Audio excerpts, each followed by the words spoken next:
السلام علیکم ورحمۃ اللہ۔ ان الحمد للہ نحمده ونستعینه ونستغفره ونعوذ باللہ من شرور انفسنا ومن سیئات اعمالنا من يهده اللہ فلا مضل له ومن يضلل فلا هادی له واشهد ان لا الہ الا اللہ واشهد ان محمدا عبده ورسولہ۔ رب اشرح لي صدری ويسر لي امری ويسر لي امری واحلل عقدۃ من لسانی یفقہوا قولی۔ رب زدنی علما، رب زدنی علما، رب زدنی علما، آمین یا رب العالمین۔ ہر قسم کی تعریف اور شکر اللہ رب العزت کے لیے لائق اور زیبا ہے، جو ساری کائنات کو وجود بخشنے والا، ہر مخلوق کی حفاظت کرنے والا اور ہر مخلوق کی ہر ضرورتوں کا پورا کرنے والا ایک و تنہا ہے۔ ہر قسم کی تعریف اور شکر اسی کے لیے۔ درود و سلام ہو انبیاء اکرام پر، خصوصاً نبی مکرم رحمت للعالمین امام الانبیاء محمد رسول اللہ صلی اللہ علیہ وسلم پر، جنہیں انس اور جن کی رشد و ہدایت کے لیے مبعوث فرمایا گیا۔ معزز سامعین اکرام، آج انشاءاللہ عظیم الشان کتاب التوحید کا 40واں باب رہے گا۔ اللہ تعالیٰ کی نعمتوں کا انکار کفر ہے۔ اللہ کی نعمتوں کا انکار، جو بھی نعمتیں، باب سے ہی پتہ چل رہا ہے کہ جو بھی نعمتیں ہیں اس کی نسبت اللہ کی طرف ہے۔ اللہ کی نعمت یعنی ان نعمتوں کو جو ہم نے حاصل کی ہے، اس میں ہمارا کوئی رول نہیں ہے، ہمارا کوئی عمل دخل نہیں ہے۔ ساری نعمتیں اللہ کی طرف سے ملی ہیں۔ لیکن بعض دفعہ آپ دیکھیں گے کہ ہماری زبان سے ایسے الفاظ نکلتے ہیں کہ اس نے یہ کر دیا، اس سے یہ ہو گیا، اس دوا نے سے ہم بچ گئے، یا اس ڈرائیور کی وجہ سے ہم بچ گئے، تو یہ الفاظ شرک کا سبب بن جاتے ہیں۔ تو بہت ہی اہم موضوع ہے آج، اس کو بہت غور سے سماعت کریں، اور ہماری زبان سے جو کچھ بھی نکلتا ہے ہم یہ خوب اچھی طرح سمجھ لیں کہ ایک ایک لفظ کو فرشتہ لکھ رہا ہے، ایک ایک لفظ ریکارڈ ہو رہا ہے اللہ رب العزت کی بارگاہ میں، اور ان سب کا حساب ہمیں اللہ کو دینا ہے۔ ایک اور بات بہت اہم، کہ ہماری زبان سے کوئی لفظ کیسے نکلتا ہے؟ جب وہ ہمارے دل اور دماغ کے اندر، ہمارے عقیدے کے اندر ہوتا ہے، ہماری سوچ کے اندر ہوتا ہے، تبھی وہ لفظ نکلتا ہے۔ اپنے آپ وہ لفظ نہیں نکلتا۔ لفظ پر پکڑ ہو رہی ہے یعنی ہمارے پر ظلم ہو رہا ہے، ایسا نہیں ہے۔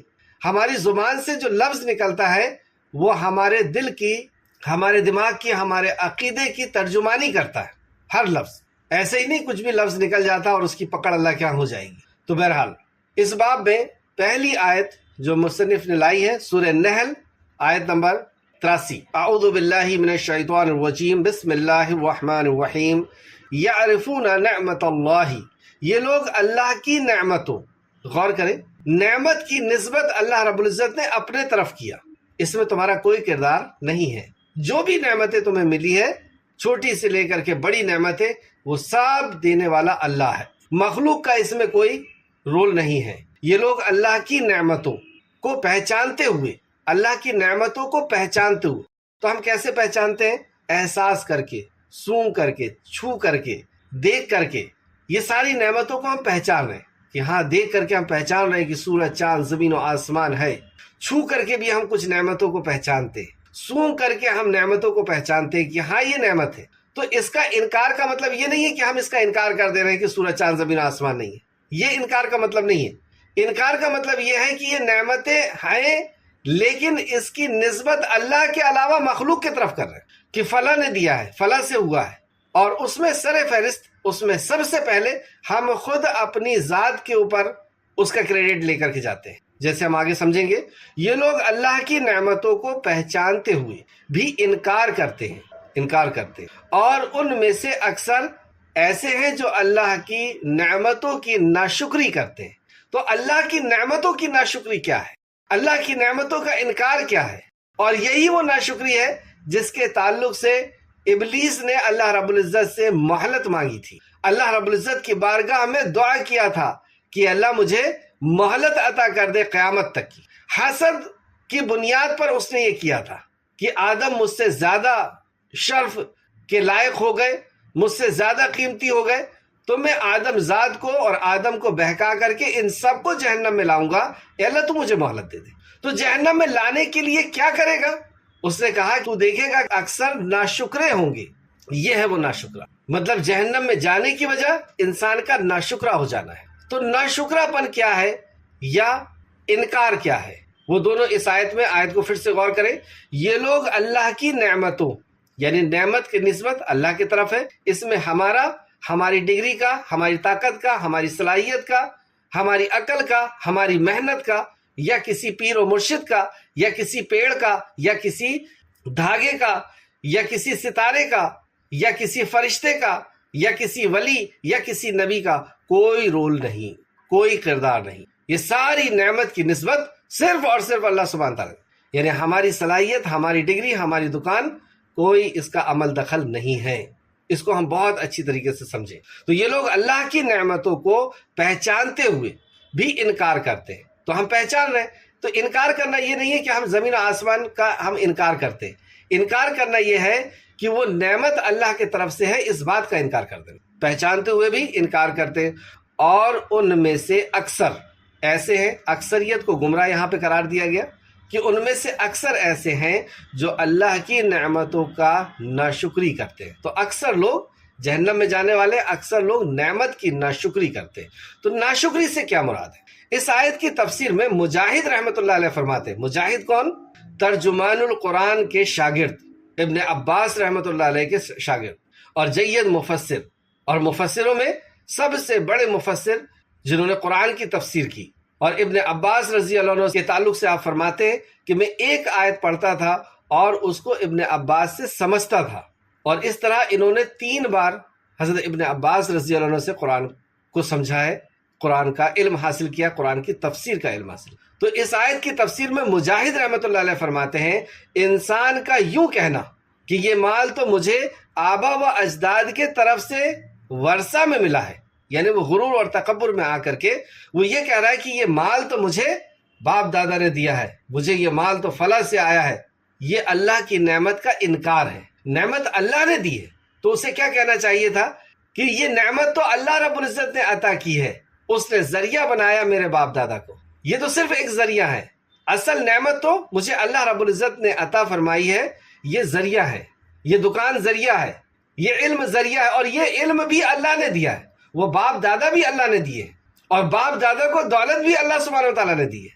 تو بعض دفعہ ایسا ہماری زبان سے نکلتا ہے، یہ کہنا غلط ہے، کیونکہ وہ ہمارے دل دماغ کے اندر بیٹھا ہوا ہے کہ جو ہم کما رہے ہیں وہ ہماری محنت ہے، ہماری طاقت کی وجہ سے ہم کما رہے ہیں، کیونکہ یہ چیز ہمارے اندر ہے، اس لیے ہماری زبان سے نکل رہی ہے۔ اور یہی شرکیہ عقیدہ ہے کہ ہماری وجہ سے یہ چیزیں ہو رہی ہیں۔ یہ سب چیز اللہ رب العزت کی عطا ہے، یہ اللہ کی نعمت کا انکار ہے۔ کوئی نعمت کسی کے ذریعے سے ملی تو ہم نے سبب کو یاد رکھا لیکن مسبب کو بھول گئے۔ سبب کہ اس کے ذریعے سے ہمیں ملی تو ہم اس ذریعے کو یاد رکھے اور وہیں پر اٹک گئے، وہیں پر رک گئے۔ وہ ذریعہ کس نے بنایا؟ وہ مسبب الاسباب کون ہے؟ اسباب کا بنانے والا کون ہے؟ اس کو ہم بھول گئے۔ باپ دادا کی یہ جائیداد ملی ہے تو باپ دادا کو کس نے پیدا کیا، اور باپ دادا کو وہ نعمت کس نے دی تھی، اس کو ہم بھول گئے۔ تو اول آخر اللہ ہمارے ذہن ہونا چاہیے کہ یہ ساری نعمتوں کا دینے والا اصل میں اللہ ہے۔ نعمت کی نسبت سبب کی طرف کر دینا اور اللہ کو فراموش کر دینا، نوٹ کریں، نعمت کی نسبت سبب کی طرف کر دینا کہ یہ دوا نہیں ہوتی تو میں نہیں بچتا، یہ ڈرائیور ہوتا تو میں نہیں بچتا، یہ ڈاکٹر نہیں ہوتا، یہ آپریشن نہیں ہوتا تو میں نہیں بچتا، یہ دکان اگر مجھے نہیں ملتی تو میں مالدار نہیں بنتا، یہ ڈگری اگر حاصل نہیں کرتا تو میرے ساتھ یہ نہیں ہوتا۔ تو نعمت کی نسبت سبب کی طرف کر دینا اور اللہ کو فراموش کر دینا، اللہ کو بھول جانا، یہ شرک اصغر میں شامل ہوتا ہے، یہ شرک اصغر میں شامل ہوتا ہے۔ اللہ ہم سب کو محفوظ رکھے، آمین۔ انسان کو چاہیے کہ وہ یہ یقین رکھے کہ تمام کی تمام نعمتیں اللہ ہی کی طرف سے ہیں، تمام کی تمام نعمتیں اللہ ہی کی طرف سے، اور توحید بھی تبھی مکمل ہوگی، توحید بھی تبھی کمپلیٹ ہوگی، مکمل ہوگی جب ہر نعمت کی نسبت اللہ عز و جل کی طرف ہی کی جائے گی، تبھی توحید مکمل ہوگی کہ ساری نعمت اللہ کے طرف ہی لوٹائی جائے گی، کیونکہ اللہ تعالیٰ کی نعمتوں کی نسبت غیر اللہ کی طرف کرنا توحید میں نقص اور شرک اصغر ہے، توحید میں نقص پیدا کرتا ہے، کمی پیدا کرتا ہے، اور یہ شرک اصغر ہے۔ اس لیے اللہ عز و جل نے فرمایا وَمَا بِكُم مِّن نِّعْمَةٍ فَمِنَ اللَّهِ، سورہ نحل آیت نمبر 35، اور تمہارے پاس جتنی بھی نعمتیں ہیں سب اللہ کے طرف سے ہیں۔ دیکھیں یہ عقیدہ صاف ستھرا ہمارے پاس ہونا چاہیے کہ جو بھی نعمت ہے اس میں میرا کوئی عمل دخل نہیں ہے، اور تمہارے پاس جتنی بھی نعمتیں ہیں، جتنی بھی نعمتیں سب اللہ ہی کی طرف سے ہے۔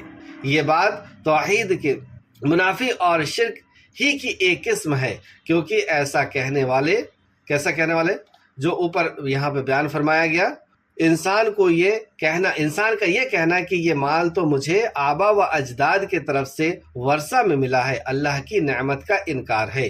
یہ بات توحید کے منافی اور شرک ہی کی ایک قسم ہے، کیونکہ ایسا کہنے والے شخص نے مال و دولت کی اس عظیم نعمت کی نسبت اپنے طرف اور اپنے آبا و اجداد کی طرف کر دی، جبکہ فی الواقع یہ مال اللہ عز و جل ہی نے اس کے آبا و اجداد کو دیا ہے۔ اس سے کیا، ایک تو یہ ہے کہ یہ توحید کو کمپلیٹ کرنے کے لیے ضروری ہے، جو بھی نعمت ہے اس کی نسبت ہم اللہ کی طرف کرتے ہیں۔ اس سے ایک بہت عظیم فائدہ بھی حاصل ہوتا ہے کہ جب ہم نعمت کی نسبت اللہ کی طرف کرتے ہیں تو شکر گزاری کا جذبہ پیدا ہوتا ہے۔ اس کو نوٹ کریں، جب ہم نعمت کی نسبت اپنے طرف نہ کر کے، اپنی ڈگری کی طرف نہ کر کے، اپنی طاقت، اپنی صلاحیت، اپنے ٹیلنٹ یا اپنے باپ دادا یا کسی بھی اور بھی کی طرف نہ کر کے اگر ہم اللہ کی طرف نسبت کرتے تو نعمت کی نسبت اللہ سبحانہ وتعالیٰ کی طرف کرنے سے شکر گزاری کا جذبہ پیدا ہو کہ اللہ نے مجھے یہ عطا کیا، تو اللہ کے لیے شکر گزاری کا جذبہ پیدا ہو۔ ہمیں جو بھی نعمت ملی ہے غور کریں کیا اس میں ہمارا یا کسی مخلوق کا عمل دخل ہے؟ جو بھی نعمت ملی ہے اس پہ ذرا ہم غور کریں کہ کیا اس میں ہمارا یا کسی مخلوق کا عمل دخل ہے۔ اگر ہم یہ سمجھ رہے ہیں کہ جس مقام پر میں ہوں یہ میری محنت کی وجہ سے، یہ میرے ٹیلنٹ کی وجہ سے، یہ میرے علم کی وجہ سے، میری ڈگری کی وجہ سے، تو آپ معاشرے کے اندر غور کریں اور غور سے بات کو سمجھیں۔ معاشرے کی طرف غور کریں، ہم سے زیادہ ٹیلنٹ والے لوگ ہیں، ہم سے زیادہ محنت کرنے والے لوگ ہیں اسی فیلڈ میں جس فیلڈ میں ہم سے زیادہ صلاحیت اور ڈگری والے لوگ ہیں اسی فیلڈ میں جس میں لیکن وہ ہم سے کئی زیادہ نیچے، اور اس فیلڈ میں ہمیں اللہ نے کئی گنا زیادہ کامیابی عطا کی۔ تو یہ کامیابی میں ہمارا کوئی رول نہیں ہے، ہمارا کوئی عمل دخل نہیں، یہ اللہ رب العزت نے دیا ہے۔ آپ دیکھیں گے، اور اگر اس کو دوسرے طرف سے دیکھیں تو کئی لوگ ایسے ملیں گے جن کو بات کرنے کا شعور نہیں، جن کو محنت کرنا نہیں آتا، یا محنت کے حساب سے ان کا جسم نہیں، ان کے پاس ڈگریاں نہیں ہیں، ان کے پاس کوئی صلاحیت، کوئی ٹیلنٹ نہیں ہے، اور بڑی بڑی بلڈنگوں کے مالک بن کر پیسہ گویا کہ ان کے اوپر برس رہا ہے، اور پیسہ ہے تو دنیا میں عزت بھی ہے، جبکہ ان سے بڑی بڑی صلاحیت کے لوگ اپنے تھیلے میں ڈگریوں کو لے کر کے گھوم رہے ہیں، اپنی فائلوں میں ڈگریوں کو سجا کر کے گھوم رہے ہیں۔ اس پہ ہم باقاعدہ ریسرچ کریں، ہمارے ذہن میں یہ بات ڈالتا ہے کہ تو زیادہ محنت کرنے والا ہے، تیرے پاس زیادہ صلاحیت، تو ہم فوراً رک کر کے دیکھیں کہ ہم سے زیادہ بھی صلاحیت والے لوگ ہیں، ہم سے زیادہ علم والے لوگ، تب ہمیں پتہ چلے گا کہ اس میں ہمارا کچھ بھی نہیں ہے۔ یہ جو کچھ ہم مصیبتوں سے بچتے ہیں یہ اس میں ہمارا کوئی عمل کا بھی نہیں ہے۔ وہ حدیث جب میرے نظر کے سامنے سے گزری، مجھے اس کا علم ہوا کہ اللہ رب العزت نے رحم کے 100 حصے کیا، اور ایک حصے میں کا حصہ ہے یہ پوری دنیا کے اندر جو رحم ہم دیکھ رہے ہیں، یہاں تک کہ ماں اپنے بچے سے اور حیوان اپنے بچوں سے محبت کر۔ تب یہ سمجھ میں آئی کہ جو نعمتیں مجھے ملی ہے میری کسی نیکی کی وجہ سے نہیں، اللہ ہی رحمان ہے، اصل یہ اس کی عطا ہے، ہمارا اس میں کوئی رول نہیں، کوئی عمل نہیں۔ تو یہ ساری کی ساری جو بھی چیزیں ہمارے پاس ہے، اس سے کیا فائدہ ہوگا؟ ایک اور فائدہ، جیسے میں نے ایک فائدہ آپ کو لکھایا تھا کہ نعمت سے اللہ سبحانہ تعالیٰ کی طرف رجوع کرنے کا جذبہ پیدا ہوتا ہے، شکر گزاری کا جذبہ پیدا ہوتا ہے۔ دوسرا یہ جب ہم شکر کرتے ہیں تو وہ نعمت بچ جاتی ہے، ضائع نہیں ہوتی۔ کیا دلیل ہے اس بات کی؟ اللہ سبحانہ تعالیٰ نے فرمایا کہ جب بندہ شکر ادا کرتا ہے، لَإِن شَكَرْتُمْ لَأَزِيدَنَّكُمْ، تو جب بندہ شکر ادا کرتا ہے تو اللہ اس کی نعمتوں کو بڑھاتا ہے، صرف بچ ہی نہیں جاتی، اللہ سبحانہ تعالیٰ نے یہاں کہا کہ اس کو بڑھاتا ہے اللہ رب العزت۔ اور وَإِن كَفَرْتُمْ، اور جب ناشکری کرتا ہے تو ناشکری کے لیے کون سا لفظ لایا اللہ سبحانہ تعالیٰ نے؟ کفر کا، کہ انکار کیا تو نے، نعمت اللہ رب العزت نے دی تھی لیکن اس کا انکار کر کے اس نعمت کا کریڈٹ، اس نعمت کی نسبت کسی مخلوق کی اپنے طرف سے لگایا، تو اللہ کا عذاب باللہ شدید، سخت عذاب ہے کہ نعمت اللہ نے دیا لیکن اس کی نسبت کسی اور کی طرف لگا۔ تو جب تک یہ ہمارے دل دماغ کے اندر یہ بات نہیں ہوگی کہ یہ نعمت کا دینے والا اللہ ہے، جب تک ہمارے الفاظ بھی بدلنے والے نہیں ہیں، تب تک ہمارے الفاظ سے یہ نہیں نکلنے والا کہ ہاں اللہ رب العزت نے اس دوا کے ذریعے سے مجھے بچا لیا۔ یہ الفاظ اسی وقت نکلیں گے جب ہمارے ذہن کے اندر یہ بات۔ ایک اور قول دیکھتے ہیں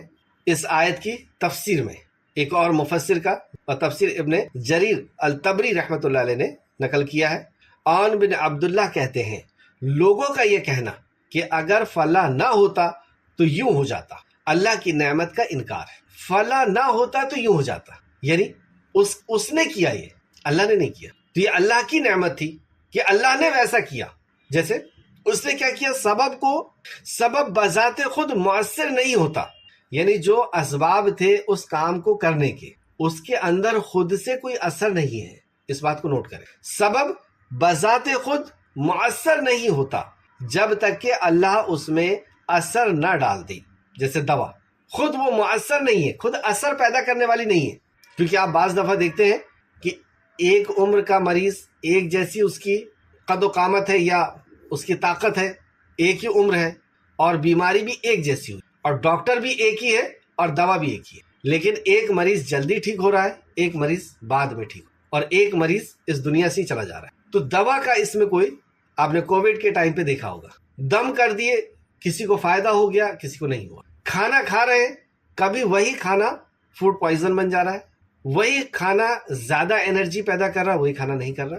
پانی کئی دفعہ انسان جلدی بازی میں پیتا ہے اور وہ ذریعہ بن جاتی ہے اور کہیں کہ کہیں وہ ہو جاتا ہے۔ تو یہ ساری جو چیزیں ہیں یہ خود اثر نہیں رکھتی، اس میں اثر پیدا اللہ سبحانہ تعالیٰ اگر چاہتا ہے تو کرتا ہے، یہاں تک کہ پانی ڈباتا ہے، لیکن اگر اللہ رب العزت یہ اثر پیدا نہ کرے اس کے اندر تو وہ ڈبا بھی نہیں سکتا۔ جیسے آپ دیکھیں گے کہ بنی اسرائیل کو موسیٰ علیہ السلام کے ساتھ جب وہ جا رہے تھے تو پانی نہیں ڈبا سکے، آگ جلاتی ہے، لیکن اگر اللہ اس کے اندر اثر نہ پیدا کرے تو ابراہیم علیہ السلام کو اس کی ایک چنگاری بھی نہیں پہنچی، اس کا ایک ڈسٹ بھی نہیں پہنچی، ویسی کی ویسی کئی دنوں کے بعد وہ آگ سے نکل گئے۔ تو یہ سب اسباب ہیں اور اسباب خالق کے محتاج ہے۔ مسبب جس نے اسباب کو پیدا کیا، پیدا کی ہوئی چیز پیدا کرنے والے کی ہمیشہ محتاج ہوتی ہے۔ یہ جتنے بھی اسباب ہیں یہ اسباب پیدا کیا اللہ رب العزت نے، اور یہ سارے اسباب اللہ رب العزت کے محتاج ہیں۔ اس لیے ہمارا یقین، ہمارا عقیدہ، ہماری سوچ ان سب سے اٹھ کر کے اور خالق کائنات کے اوپر ہو جانا چاہیے۔ یہ ہے توحید کی تکمیل، یہ ہے توحید کا کمپلیٹ کرنا۔ تو سبب بذات خود مؤثر نہیں ہوتا جب تک کہ اللہ اپنے اسباب، جب تک اللہ اس پہ اثر نہ ڈال، سبب اور مسبب کو نہ بھولے۔ یہ بھی ایک مسئلہ ہے کہ ہم سبب کو بھی نہ بھولیں۔ جیسے ہم اس دنیا میں آئے، سبب ہمارے ماں باپ بنے، تو ہم سبب کو بھی دھیان رکھیں، ان کی بھی احترام کریں، ان کے ساتھ بھی عزت سلوک کریں، لیکن اسباب کو نہ بھولیں۔ دل اور دماغ پر اللہ کا اذن غالب ہونا چاہیے، دل اور دماغ پر اللہ کا اذن، اللہ کا حکم، اللہ کی مشیت، اللہ کی مرضی ہمارے دماغ پر غالب ہونا چاہیے۔ ایک اور قول ابن قتیبہ رحمۃ اللہ علیہ کہتے ہیں لوگوں کا یہ کہنا کہ یہ چیز ہمارے معبود کے سفارش سے ملی ہے، یہ بھی اللہ تعالیٰ کی نعمت کا انکار ہے۔ معبود کی سفارش سے یہ چیز ہمیں ملی ہے، جس کی وہ عبادت کرتا ہے اس کی سفارش سے ہمیں یہ ملی ہے، یہ بھی اللہ کی نعمت کا انکار ہے۔ جیسے انہوں نے معبود بنا لیا تھا ستاروں کو کہ یہ بارش جو ہوئی ہے وہ ہمارے فلاں ستارے کی وجہ سے یا فلاں بزرگ کی وجہ سے ہوئی ہے، کیونکہ معبود بزرگ کو بنا لیا۔ یہ چیز فلاں دھاگے کی وجہ سے ہوئی ہے، فلاں انسان کی وجہ سے ہوئی ہے، تو اس نے اسباب کو بنا دیا۔ شیخ الاسلام ابن تیمیہ رحمۃ اللہ علیہ نے زید بن خالد جہنی رحمۃ اللہ علیہ سے مروی اس حدیث کو بیان کیا۔ اللہ تعالیٰ نے فرمایا آج صبح میرے بندوں میں سے کچھ تو مجھ پر ایمان لے آئے اور کچھ کافر ہو گئے۔ آج صبح میرے بندوں میں سے کچھ ایمان لے آئے اور کچھ کافر ہو گئے۔ یہ حدیث باب نمبر 29 میں گزر چکی ہے۔ اس کی پوری تفسیر کیا تھا کہ نبی کریم صلی اللہ علیہ وسلم ایک جنگ سے لوٹ رہے تھے اور راستے میں آپ نے قیام کیا، صبح فجر کی نماز صحابہ اکرام کو پڑھائی اور ان کے طرف رخ کر کے بیٹھ گئے اور کہا کہ اللہ رب العزت فرماتا ہے کہ آج صبح میرے بندوں میں سے کچھ تو مجھ پر ایمان لے آئے اور کچھ کافر ہو گئے۔ یعنی جس نے یہ کہا کہ ستارہ یہاں سے نکلا تھا اس وجہ سے بارش ہوئی، تو نسبت کس کی طرف کر دی؟ ستارے کی۔ نعمت کیا تھی؟ بارش، تو اس نعمت کی نسبت ستارے کی طرف کر دی۔ تو رسول مکرم صلی اللہ علیہ وسلم فرماتے ہیں کہ اللہ فرماتا ہے یہ کافر ہو گئے، اس نے اللہ کی نعمت کو ستارے کی طرف کر دیا، مخلوق کی طرف کر دیا۔ اور جس نے یہ کہا کہ یہ بارش اللہ رب العزت کے فضل سے ہوئی ہے، اللہ نے عطا کیا ہے، وہ مومن۔ اس حدیث کو بیان کرنے کے بعد یوں فرماتے ہیں کتاب و سنت میں، کتاب یعنی قرآن، سنت یعنی رسول اللہ صلی اللہ علیہ وسلم کا قول، فعل، تقریر، عمل وغیرہ میں یہ بات بکثرت وارد ہے، یعنی دین کے اندر یہ بات بکثرت وارد ہے، بکثرت بار بار آئی ہے کہ اللہ تعالیٰ نے ان لوگوں کی مذمت کی، یعنی ان کی برائی کی ہے، ان کی برائی بیان کی ہے جو اللہ تعالیٰ کے انعام اور رحمت کو کسی غیر کے طرف منسوب کرتے ہیں، کسی غیر کے طرف لوٹاتے ہیں۔ اللہ کے انعام یعنی یہ انعام جتنے بھی ہماری زندگی کے اندر ہیں، یہ رحمتیں جتنی بھی ہماری زندگی کے اندر ہیں، یہ صرف اور صرف اور صرف اور صرف دینے والا اللہ ہے۔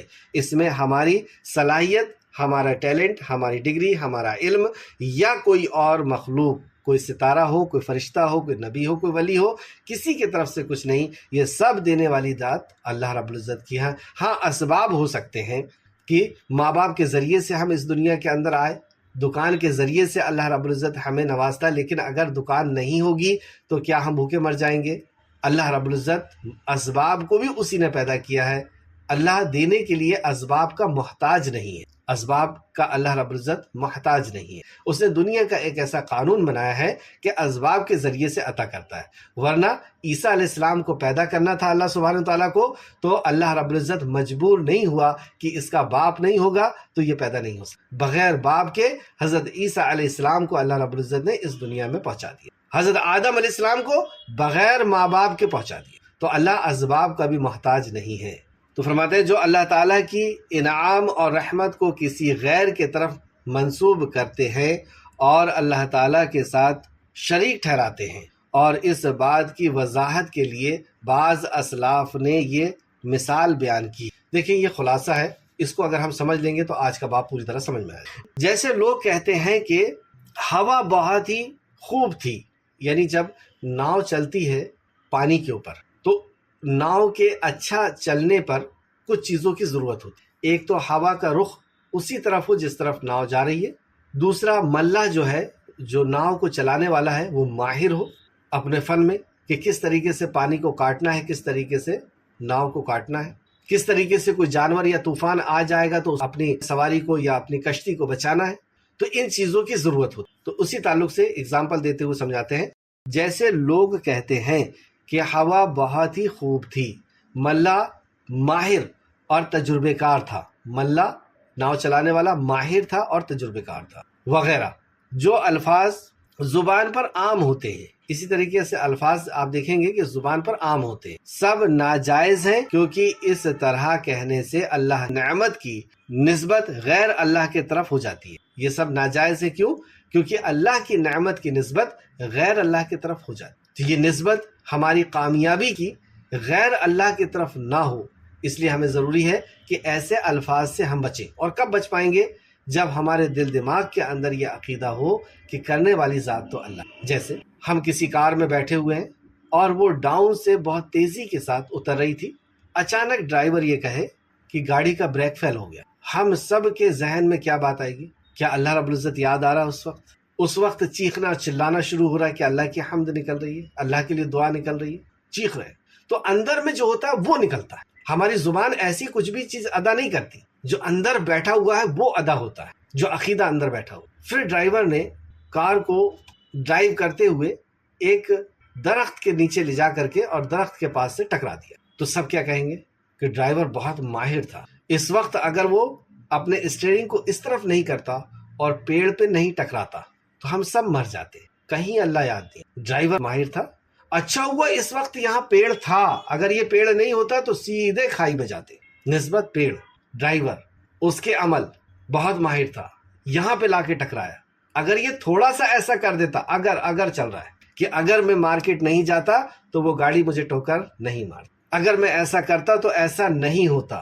یہاں سب سے تقدیر کا انکار ہو رہا ہے۔ جیسی ڈرائیو، اگر ہم ایمان والے ہیں تو جیسے ہی ڈرائیور نے کہا کہ گاڑی کا بریک فیل ہو گیا، ہمیں اللہ یاد آنا چاہیے تھا اندر سے۔ اگر ہمارا عقیدہ صحیح ہوتا تو کیا رہا؟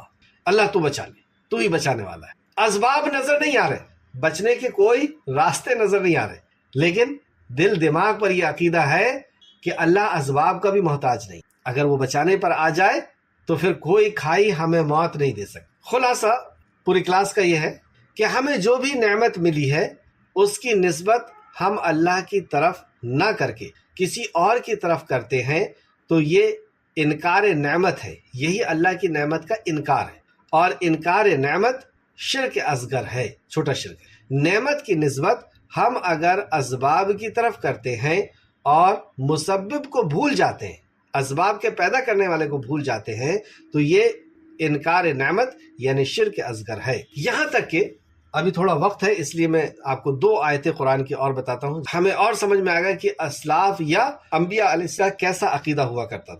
نعمت کی توفیق کی نسبت، نیکی جو ہم لوگ کرتے ہیں یہ ایک نعمت ہے، تو نیکی کی توفیق کی نسبت بھی اللہ کی طرف ہے۔ اس پر بھی کئی لوگوں کو غرور آ جاتا ہے، اپنے علم پر غرور، یہ بدترین قسم کا تکبر ہے، جو اپنے علم پر تکبر آ جائے، بدترین تکبر۔ کوئی ہم نیکی کا کام کر رہے ہیں اس پہ تکبر آ جائے کہ میں تو ایسا کرتا ہوں ایسا کرتا ہوں، اور وہ تو کچھ نہیں کرتے، وہ تو دعوت کا کام نہیں کرتے، یا وہ نماز کے پابند نہیں ہے، وہ فلاں نہیں ہے، فلاں نہیں ہے، فلاں، میں کرتا ہوں۔ یہ میں کہاں سے آیا؟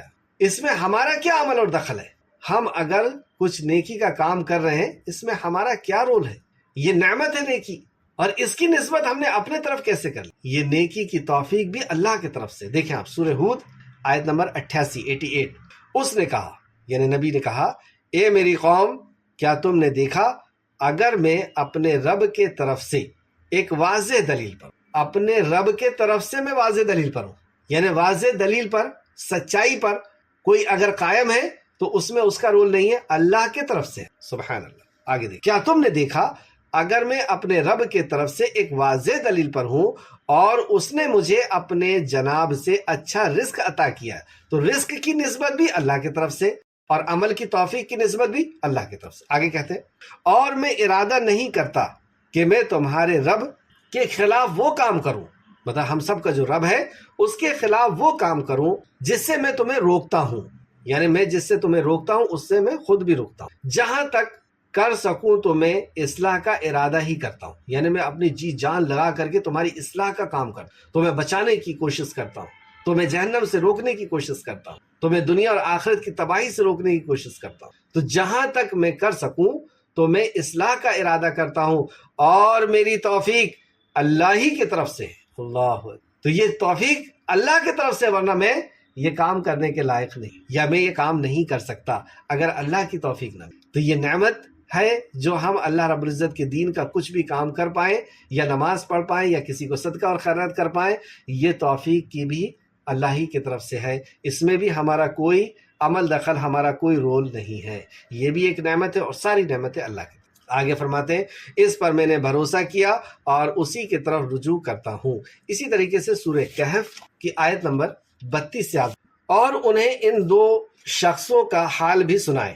اللہ رب العزت 2 انسانوں کی زندگی کے حالات کو بیان فرما رہا ہے، اور انہیں 2 شخصوں کا حال بھی سنائے، جن میں سے ایک کو ہم نے 2 باغ انگور کے دے رکھے تھے، اور انہیں کھجور کے درختوں سے ہم نے گھیر دیا تھا، اور دونوں کے درمیان ہم نے کھیتی بھی لگا دی تھی۔ دونوں باغ اپنا پھل خوب لاتے، اور اس میں کسی طرح کی بھی کمی نہ کی، اللہ نے کسی طرح کی بھی اس میں کمی نہ کی۔ اور ہم نے ان کے باغ کے درمیان نہریں بھی جاری کر۔ یہاں پہ آپ دیکھیں ہر جگہ یہ بات آ رہی کہ ہم نے اسے 2 باغ دی، یعنی باغ والے کا کوئی اس میں رول، کوئی اس کا صلاحیت اور اس کی کوئی عمل دخل نہیں کسی کا، نہ اس باغ والے کا، نہ اس کے ٹیلنٹ کا، نہ اس کی محنت کا، اور نہ کسی مخلوق کا۔ کس نے دیا؟ ہم نے اسے دیا۔ اور باغ کی خوبصورتی بھی اللہ رب العزت نے بیان فرمایا کہ بیچ میں سے ایک نہر بہتی تھی، اس کے بازو میں جو جگہ تھی وہاں پہ کھیتی ہوتی تھی، اور اس کے بعد انگور کی بیلائیں تھی، اور اس کے بعد باؤنڈری میں کھجور کے درخت تھے۔ اس طریقے سے اس کو ڈیزائن کیا اللہ سبحانہ تعالیٰ نے، اور اسے عطا کیا، اور وہ ہمیشہ اللہ رب العزت کے حکم سے پھل لاتا۔ الغرض اس کے پاس میوے تھے، مطلب اس کا پوری کھیتی کا خلاصہ کلام کہ اس کے پاس ڈرائی فروٹس تھے، میوے تھے۔ کیا ایک دن اس نے باتوں ہی باتوں میں اپنے ساتھی سے کہا کہ میں تجھ سے زیادہ مالدار ہوں۔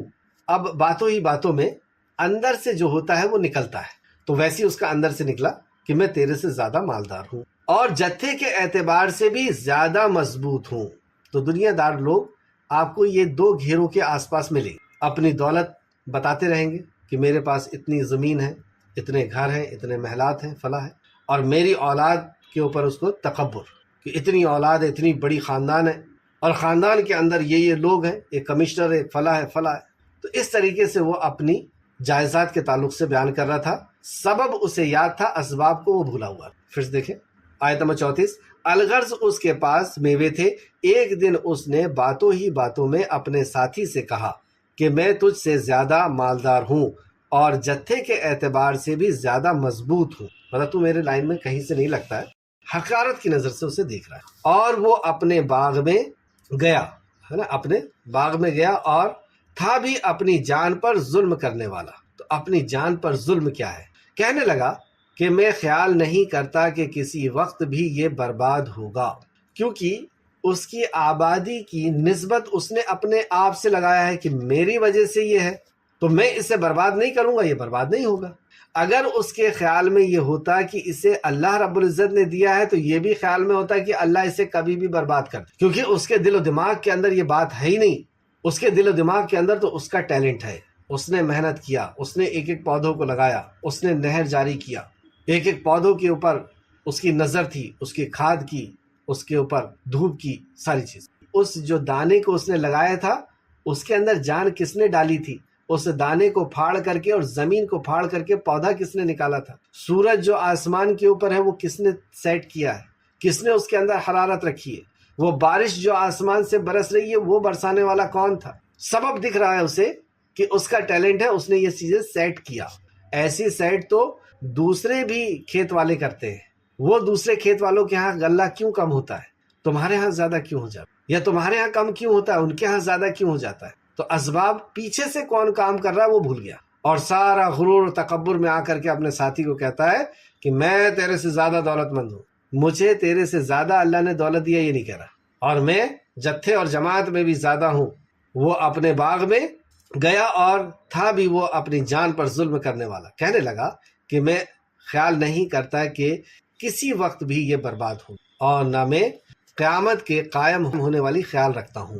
یعنی دنیا کسی نے بنائی ہے اور دنیا کوئی ختم کر دے گا، اس کا بھی اسے خیال، کیونکہ وہ دنیا بھی ایسی سمجھ رہا ہے کہ اپنے آپ بن گئی ہوگی. اگر اسے یہ یقین ہوتا کہ اسے کسی نے بنایا ہے تو یہ بھی یقین ہوگا کہ وہ مٹا بھی سکے، اور پھر یہ بھی یقین ہوگا کہ وہ پھر سے بنا سکے. اگر بالفرض، ہے نا، اگر ایسا ہوا بھی کہ میں اپنے رب کے طرف لوٹایا بھی جاؤں تو یقیناً میں اس لوٹنے کی جگہ اس سے بھی زیادہ بہتر پاؤں گا.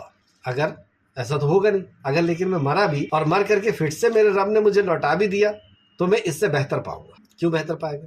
کیونکہ اسے اپنی صلاحیتوں پر یقین ہے کہ میں محنت کرنے والا ہوں، میں ٹیلنٹ والا ہوں، میں فلاں ہوں، میں فلاں ہوں. اس کے ساتھی نے اس سے باتیں کرتے ہوئے کہا. اب یہ جو ساتھی ہے یہ مومن ہے، یہ توحید پرست ہے. اس ساتھی نے اس سے باتیں کرتے ہوئے کہا کہ کیا تو اس ہستی کو کا انکار کرتا ہے جس نے تجھے مٹی سے پیدا کیا؟ کیا تو اس ہستی کا انکار کرتا ہے کہ جس نے تجھے مٹی سے پیدا کیا؟ یعنی انسان کی جو اصل ہے وہ مٹی سے ہے. ہمارے باپ آدم علیہ السلام مٹی سے بنائے گئے، پھر نطفے، پھر وہ مٹی سے جو غذائیت نکلتی ہے، جو وٹامنس کی چیزیں نکلتی ہیں، اس کو ماں باپ کھاتے ہیں اور پھر نطفہ پیدا ہوتا ہے. پھر نطفے سے پھر تجھے پورا آدمی بنا دیا. پھر اس نطفے کے بعد پھر ایک پروسیس میں اللہ رب العزت ماں کے رحم میں رکھتا ہے اور پھر پورا انسان بنا دیا. کیا اس رب سے تو بھولا ہوا؟ لیکن میں تو عقیدہ رکھتا ہوں کہ وہی اللہ میرا پروردگار ہے. میرا تو یہ عقیدہ ہے کہ میرا پروردگار اللہ رب العزت ہے. میرے ہاتھ میں کوئی صلاحیت، میری ڈگری اور میری طاقت میں کوئی صلاحیت، وہ میرے اندر کوئی عمل دخل نہیں ہے. جو بھی نعمتیں ہیں وہ اللہ کی طرف، لیکن میں تو عقیدہ رکھتا ہوں کہ وہی اللہ میرا پروردگار ہے. پروردگار یعنی پرورش کرنے والا، پیدا کر کے اور پھر اس کو پروان چڑھانے والا، ہر ضرورت کو پورا کرنے والا، حفاظت کرنے والا. میں اپنے رب کے ساتھ کسی کو شریک نہیں ٹھہراتا. اپنی صلاحیت، کسی بھی چیز، کسی مخلوق کو شریک نہیں ٹھہراتا. جب تو اپنے باغ میں داخل ہوا تو یہ کیوں نہ کہا کہ ماشاء اللہ لا قوت الا باللہ، یعنی اللہ کی نعمت کا شکر ادا کرنے کا طریقہ بتلاتے ہوئے کہا کہ باغ میں داخل ہوتے وقت ہر شر اور غرور کا مظاہرہ کرنے کے بجائے، یعنی تو نے اپنے نفس پر غرور کرنے کا مظاہرہ کرنے کے بجائے یہ کیوں نہ کہا ماشاء اللہ لا قوت الا باللہ، یعنی جو کچھ ہوتا ہے اللہ کے مشیت سے ہوتا ہے. یہ جو کچھ ہوا ہے یہ اللہ رب العزت نے عطا کیا، اللہ کی مشیت سے ہوا ہے. وہ چاہے تو اسے باقی رکھے اور وہ چاہے تو فنا کر دے۔ اس لیے بعض سلف نے کہا ہے کہ جس کو اپنے مال اور اولاد یا حال اچھا لگے، مطلب اپنا مال اچھا لگے، اپنی اولاد اچھا لگے، اپنا حال اچھا لگے، یا کوئی شخص اچھا دکھے، تو اسے کہنا چاہیے ماشاء اللہ لا قوت الا باللہ، پڑھنا چاہیے۔ حدیث میں آتا ہے کہ جب تم میں سے کوئی شخص اپنے بھائی میں خوش کن چیزیں دیکھے، یعنی اس کے اندر کوئی ٹیلنٹ دیکھے، اس کے اندر کوئی نعمت دیکھے، تو اسے برکت کی دعا دے، کیونکہ یہ نظر کا لگ جانا برحق ہے، نظر کا لگ جانا برحق، یعنی جب وہ اس پر یہ دعا پڑھتا ہے تو نظر سے محفوظ ہوتا ہے، نظر سے بچ جاتا ہے۔ یعنی ہمارے بچوں کی طرف بھی کوئی دیکھ کر کے اور کہتا ہے کہ یہ بہت خوبصورت ہے، ایسا ہے، تو ہمیں کہنا چاہیے کہ اللہ کی حمد کرو، یعنی ماشاء اللہ کہو، یا خود کہنا چاہیے ماشاء اللہ لا قوت الا باللہ۔ تو یہ سنن ابن ماجہ کی حدیث ہے، حدیث نمبر 3509، سنن ابن ماجہ 3509، اور صحیح الجامع میں علامہ البانی نے اس کو نقل کیا 4020۔ تو آیت پہ واپس آئے، جب تو اپنے باغ میں داخل، اب جو ساتھی ہے مومن وہ یہ کہتا ہے جب تو اپنے باغ میں داخل ہوا تو کیوں نہ کہا ماشاء اللہ لا قوت الا باللہ۔ اگر تو مجھے مال و اولاد میں اپنے سے کم دیکھتا ہے، اگر تو مال اور اولاد میں اپنے سے کم دیکھتا ہے، تو بہت ممکن ہے کہ میرا رب مجھے تیرے اس باغ سے بھی بہتر دے۔ انہوں نے نسبت کس کی طرف کی؟ اللہ کے۔ یہ نہیں کہا کہ میں بھی اب محنت کر کے تیرے سے بڑا باغ بناؤں گا، میں بھی اپنے بچوں کو پڑھا لکھا کر کے تیرے سے بڑا آدمی بناؤں گا، نسبت اللہ کی طرف کہ اگر اللہ چاہے گا تو مجھے بھی یہ عطا فرمائے اور اس پر آسمانی عذاب بھیج دے۔ اور وہ آگے پھر سمجھاتے ہوئے کہتا ہے کہ اگر اللہ چاہے گا تو مجھے تیرے سے بہتر دے دے گا، اور اس پر یعنی تیرے مال پر، تیرے باغ پر اور اس پر آسمانی عذاب بھیج دے، تو اسے چٹیل اور چکنا میدان دیکھ پائے گا، مطلب تو چٹیل میدان اسے دیکھ لے گا، اللہ چاہے گا تو مجھے دے دے گا اور تجھے تباہ کر دے، یا اس کا پانی نیچے اتر جائے اور تیرے بس میں نہ رہے تو اسے ڈھونڈ لائے۔ اگر اللہ چاہے گا تو یہ نہر کا پانی بھی نیچے اتار دے گا اور تیرے بس میں نہیں ہے کہ اس پانی کو ڈھونڈ لائے، اور اس کے سارے پھل گھیر لیں گے، پس وہ اپنے اس خرچ پر جو اس نے اس میں کیا تھا اپنے ہاتھ ملتا رہا، تو اللہ رب العزت نے اسے جو ہے وہ تباہ اور برباد کر دیا، اور اس نے دنیا میں کوئی بھی اپنا سپورٹر نہیں پایا۔ تو اللہ رب العزت جب چاہتا ہے نعمت عطا کرتا ہے، اور جب چاہتا ہے ان نعمتوں کو ختم کر دیتا ہے۔ تو خلاصہ یہ کہ ہمارے اوپر جو بھی نعمتیں ہیں وہ اللہ رب العزت کی طرف سے عطا کی۔ جب اللہ کسی کو دینا چاہتا ہے تو اس کے اندر صلاحیت بھی پیدا کرتا ہے، اس کے اندر علم بھی پیدا کرتا ہے، اس کے اندر محنت کرنے کا جذبہ اور ہمت بھی پیدا کرتا ہے۔ تو جب اللہ رب العزت دینا چاہتا ہے تو اسباب اللہ پیدا کرتا ہے، اور اللہ رب العزت کے ذریعے سے کبھی چاہتا ہے تو عطا کرتا ہے، اور کبھی چاہتا ہے تو بغیر اسباب کے بھی عطا کرتا ہے۔ آخر میں اللہ رب العزت سے دعا ہے کہ خالق مالک جو کچھ بھی ہم نے پڑھا اس پہ مزید ہمیں غور و فکر کرنے کی تو توفیق عطا فرما، جب تک زندہ رکھ ایمان، اخلاص اور عمل صالح کے ساتھ زندہ رکھ۔ اے اللہ صرف اور صرف تجھ سے یقین ہمارا بنا دے کہ ہم اس حال میں جئیں کہ جو کچھ کرنے والی ذات ہے اے اللہ سبحانہ تعالیٰ صرف اور صرف تیری ہے۔ اے اللہ ہر قسم کے چھوٹے اور بڑے شرک سے ہم کو محفوظ کر لے، ہمیں بچا لے۔ اے اللہ جو بھی جانے انجانے میں شرک ہوا ہے ان کو تو اپنے فضل و کرم سے معاف فرما دے۔ اے اللہ ہدایت عطا فرما دے، اہدنا الصراط المستقیم صراط الذین انعمت علیہم۔ اے اللہ ہمیں جو بھی کسی بھی قسم کی پریشانی کے اندر ملوث ہیں، اے اللہ تو ہم سب کی پریشانیوں کو جانتا ہے، ہم سب کی ضرورتوں کو جانتا ہے۔ اے اللہ تو اپنے فضل و کرم سے ہم سب کی ساری حاجت اور ضرورتوں کو تو پورا کرنے پر قادر ہے۔ اے اللہ تیری شان تو یہ ہے کہ تو کن فیکون کہہ کر کے اور ہر معاملے کو حل کر دیتا ہے۔ اے اللہ ہم سب کی ضرورتوں کو، پریشانیوں کو تو جاننے والا ہے۔ اے اللہ ہماری ضرورتوں کو پوری کر دے، اے اللہ ہماری پریشانیوں کو دور فرما دے، آمین یا رب العالمین۔ اللہم صلی علی محمد وعلی آل محمد کما صلیت علی ابراہیم وعلی آل ابراہیم انک حمید مجید۔ اللہم بارک علی محمد وعلی آل محمد کما بارکت علی ابراہیم وعلی آل ابراہیم انک حمید مجید، آمین یا رب العالمین۔ السلام علیکم ورحمۃ اللہ وبرکاتہ۔